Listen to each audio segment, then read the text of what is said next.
When Ethan married Laura, he believed he had found the woman of his dreams. They had built their life from scratch, a small home, shared savings, and endless plans for the future. Laura had recently landed a high-paying job at a corporate firm, working directly under a confident and charming CEO named Victor Hayes. Ethan was proud of her success, often telling friends how lucky he was to have such a driven and talented wife. But behind that pride, he never imagined her ambition would take a dark turn. It started with subtle changes. Laura began dressing differently for work, sharper suits, expensive perfume, and late nights at the office. Ethan thought she was simply trying to impress her boss and move up the ladder. But the distance between them grew. Their dinners became silent, her laughter at home faded, and she guarded her phone like a secret diary.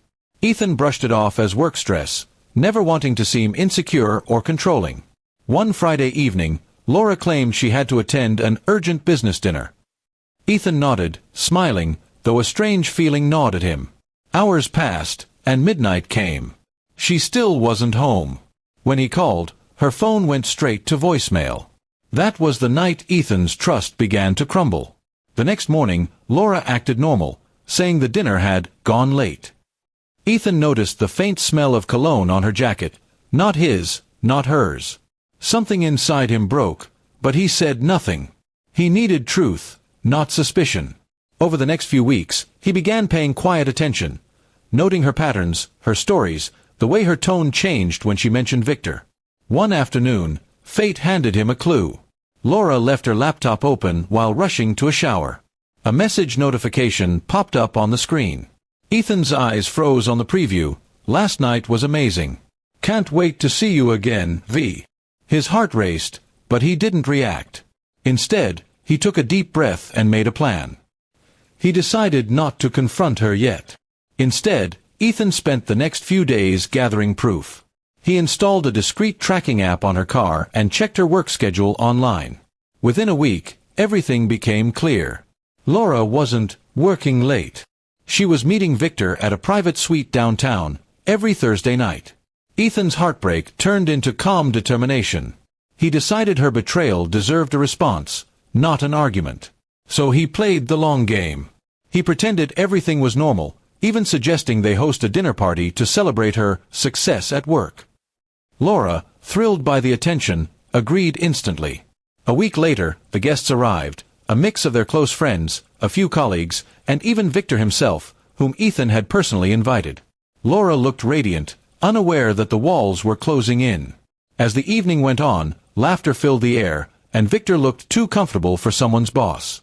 Ethan waited patiently until everyone had eaten and relaxed.